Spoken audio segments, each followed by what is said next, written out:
बच्चों नमस्कार। बच्चों हम लोग पढ़ रहे हैं कक्षा 10वीं गणित में महत्वपूर्ण प्रश्नों की श्रृंखला और इसके अंतर्गत हम देख रहे हैं महत्वपूर्ण प्रश्न 5 अंकों वाले और इनमें से लगभग बच्चों हमने 42 क्वेश्चन कर लिया है। आज हम पढ़ेंगे 43 और उसके आगे महत्वपूर्ण प्रश्नों को। प्रश्न है, एक लंबवृत्तीय बेलन के आधार की परिधि 44 सेंटीमीटर है। यदि बेलन की ऊंचाई 10 सेंटीमीटर है तो बेलन का वक्रपृष्ठ और आयतन ज्ञात कीजिए। बहुत सरल प्रश्न है बच्चों, इससे पहले आपने हल किया है। तो चलिए देखते हैं। यहाँ पर सबसे पहले हमको दिया क्या है, ऊंचाई h दिया हुआ है। ऊंचाई h बराबर 10 सेंटीमीटर, आधार की परिधि दिया हुआ है। परिधि को हम बोलेंगे 2πr बराबर 44 सेंटीमीटर, ये प्रश्न में दिया हुआ है। तब हमको 2 गुणित पाई का मान 22/7 होता है। r नहीं दिया बच्चों, 44 सेंटीमीटर। r बराबर हम पक्षांतर कर लेंगे। r बराबर हो जाएगा 44 गुणित 7/2 गुणित 22। 22 दूनी 44, 44 कट गया। r का मान हमको कितना प्राप्त हो गया बच्चों, यहाँ पर 7 सेंटीमीटर। कितना प्राप्त हो गया, 7 सेंटीमीटर। अब जब हमको 7 सेंटीमीटर मिल गया तब हम बेलन का वक्रपृष्ठ निकाल लेते हैं। बेलन का वक्रपृष्ठ, बेलन का वक्रपृष्ठ का सूत्र क्या होता है, बेलन का वक्रपृष्ठ बराबर, बेलन का वक्रपृष्ठ होता है, जल्दी बताइए बच्चों, 2πrh। कितना होता है, 2πrh। पाई का मान आप 22/7 रख दीजिए। r का मान अभी भी आपने मालूम किया 7, h प्रश्न में दिया हुआ था 10 सेंटीमीटर। 7 और 7 कट गया। 2 गुणित 22 गुणित 10, 22 44 दाम 440, तो कितना आंसर आ जाएगा यहाँ पर 444 वर्ग सेंटीमीटर। एक आंसर मिल गया हमको। दूसरा पूछा है बच्चों, इसमें बेलन का आयतन भी ज्ञात कीजिए। बेलन का आयतन, बेलन का आयतन का सूत्र क्या होता है आप सबको मालूम होगा, पूर्व की क्लास में आपने पढ़ा है। πr²h कितना होता है, πr²h। पाई का मान 22/7, r² अर्थात 7 गुणित 7 और h 10 सेंटीमीटर। 7 7 कट गया। 22 गुणित 7 गुणित 10 कर देंगे। 22 7 154 दाम 1540 लिख देंगे यहाँ पर 1540 घन सेंटीमीटर। चूंकि आयतन ज्ञात किए हो इसलिए उसकी क्या होती है, घन सेंटीमीटर। इस तरह हमारे इस प्रश्न का आंसर प्राप्त हो जाता है 444 वर्ग सेंटीमीटर और 1540 घन सेंटीमीटर। चलिए बच्चों देखते हैं अगला महत्वपूर्ण प्रश्न है। लोहे की 3 गोलियों को जिनकी त्रिज्याएं 6 सेंटीमीटर, 8 सेंटीमीटर, 10 सेंटीमीटर है को पिघलाकर एक बड़ा ठोस गोला बनाया जाता है। बनाए गए नए गोले की त्रिज्या ज्ञात कीजिए। तो यहाँ पर 3 त्रिज्याएं मान लेते हैं। 3 त्रिज्याएं मान, एक को हमने r1 मान लिया, इसको 6 सेंटीमीटर प्रश्न में दिया हुआ है। दूसरी त्रिज्या हम r2 मान लेते हैं बच्चों, इसको दिया हुआ है 8 सेंटीमीटर प्रश्न में। और तीसरी त्रिज्या को चलिए मानते हैं r3 और ये प्रश्न में दिया हुआ है 10 सेंटीमीटर। अब मान लो जो नया गोला है, माना नए गोले की त्रिज्या, नए गोले की त्रिज्या को हम r मान लेते हैं कि त्रिज्या स्मॉल r है, बड़ा r है। आप मानना चाहें तो बड़ा r है, ऐसा भी मान सकते हैं। बड़े गोले की त्रिज्या क्या है, बड़ा r है। अब चलिए इसको पिघलाकर जब बनाएंगे तो निश्चित रूप से आयतन क्या होगा, समान होगा। अतः बड़े गोले का आयतन बराबर तीनों गोलियों का आयतन। अतः बड़े गोले का आयतन, बड़े गोले का आयतन बराबर तीनों गोलियों का आयतन, तीनों गोलियों का आयतन। अब यहाँ पर देखिए बड़े गोले के आयतन को हमने माना 4/3 πr त्रिघात, बड़ा r माना उसकी त्रिज्या को।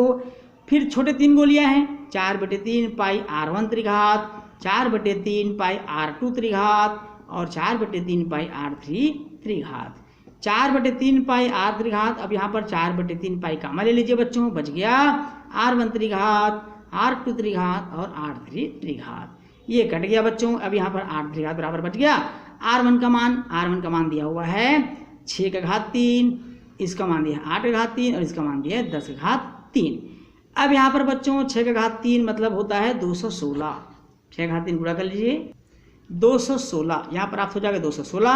8�3 हमको प्राप्त हो जाएगा 512 और इसी प्रकार 10�3 प्राप्त हो जाएगा हमको 1000। अर्थात 8 त्रिघात बराबर हो जाएगा 1728। कितना हो जाएगा, 1728। अर्थात जो 12 का घन होगा बच्चों, किसका घन होगा, 12 का घन होगा।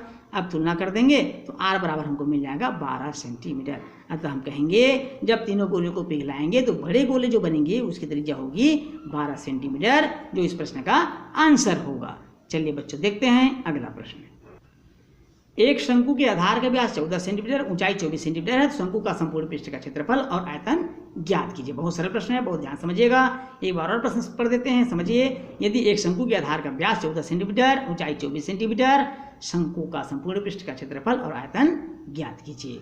तो सबसे पहले यहाँ पर देखेंगे बच्चों कि जो दिया हुआ है शंकु की ऊंचाई, शंकु की ऊंचाई हम इसको h मान लेते हैं। ऊंचाई h बराबर दिया हुआ है 24 सेंटीमीटर। कितना दिया हुआ है, 24 सेंटीमीटर। व्यास दिया है बच्चों, व्यास दिया है, व्यास बराबर 14 सेंटीमीटर, कितना दिया हुआ है 14 सेंटीमीटर, इसलिए त्रिज्या हो जाएगी इसका आधा अर्थात 7 सेंटीमीटर। चूंकि आपको मालूम है एल का फार्मूला करड़ी में H square plus R square, पहले भी सवालों में आपको बताया गया है। एच का मान यहाँ पर देखिए बच्चों कितना है 24 का वर्ग, और आर का मान कितना है 7 का वर्ग। अब यहाँ पर 24 का वर्ग करिए कितना होता है 576, कितना होगा 576, और 7 का वर्ग होता है 49, कितना हो जाएगा 49। दोनों को जोड़ दीजिए बच्चों, दोनों को जोड़ने से होता है 625, और जो 25 का वर्गमूल होता है कितना होता है 25 का वर्गमूल, अर्थात एल बराबर हमको मालूम हो गया 25 सेंटीमीटर, कितना मालूम हो गया 25 सेंटीमीटर संपूर्ण पृष्ठ का क्षेत्रफल। अतः शंकु का संपूर्ण पृष्ठ का क्षेत्रफल, संपूर्ण पृष्ठ का क्षेत्रफल। अब शंकु का संपूर्ण पृष्ठ क्षेत्रफल क्या होता है बच्चों, पाई आर कोष्टक में R plus L, pi R, pi का मान 22/7, आर कितना है अभी अभी आपने निकाला है 7, आर 7 दिया हुआ है, एल 25 आपने मालूम किया है, 7 7 कट गया, 22 गुणित 25 और 7 जोड़ दीजिए बच्चों, 25 और 7 होता है 32, दोनों का गुणा कर देंगे तो हमको मिल जाएगा 704 वर्ग सेंटीमीटर। अब हम मालूम करना है शंकु का आयतन, क्या मालूम करना है हमको शंकु का आयतन तथा शंकु का आयतन, शंकु का आयतन। अब शंकु का आयतन का सूत्र क्या होगा, शंकु का आयतन का सूत्र होगा 1/3 पाई आर स्क्वायर एच, 1/3 पाई का मान 22/7, आर का मान है 7 का वर्ग, एच आपका दिया हुआ है 24 सेंटीमीटर।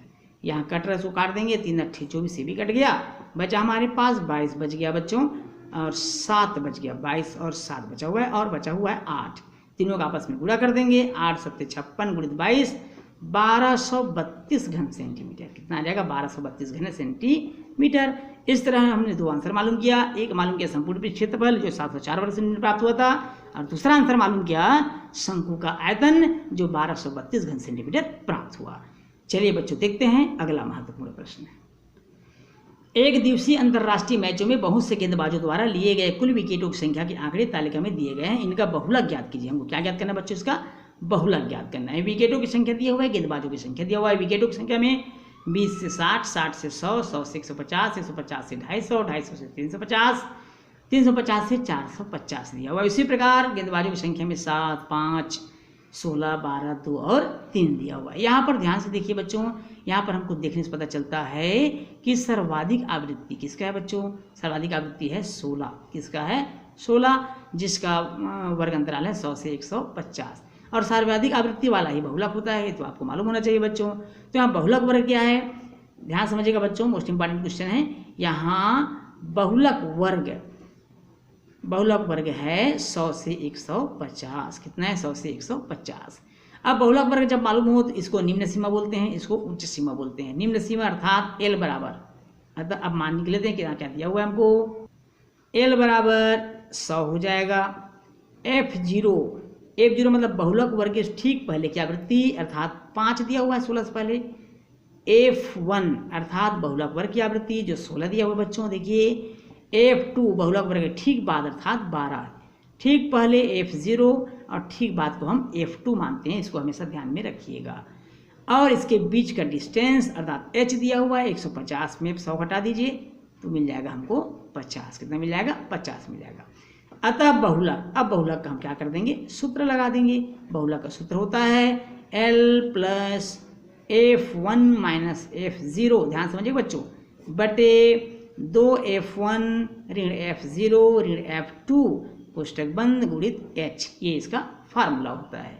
चलिए मान रख देते हैं इसमें।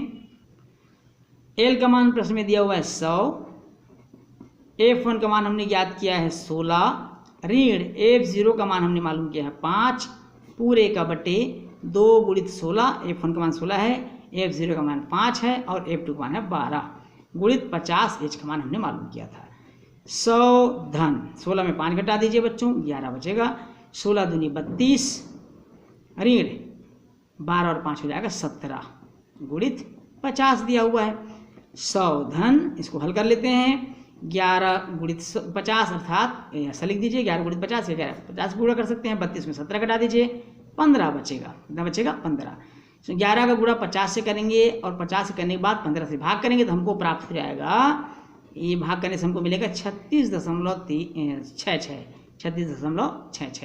अब इन दोनों को जोड़ दीजिए, दोनों को जोड़ने से हमको प्राप्त हो जाएगा 136.66 जो अभिष्ट बहुलक होगा और ये हमारा आंसर होगा, इस प्रश्न का आंसर होगा। तो बच्चों इस प्रश्न के साथ ही आज की क्लास हमारा यहीं समाप्त होता है। वीडियो अच्छा लगे तो वीडियो को लाइक और शेयर करिएगा और यदि आप चैनल में नए हैं तो चैनल को सब्सक्राइब करना नहीं भूलिएगा। बच्चों आपसे फिर मिलेंगे अगली क्लास में महत्वपूर्ण प्रश्नों के साथ, तब तक के लिए नमस्कार।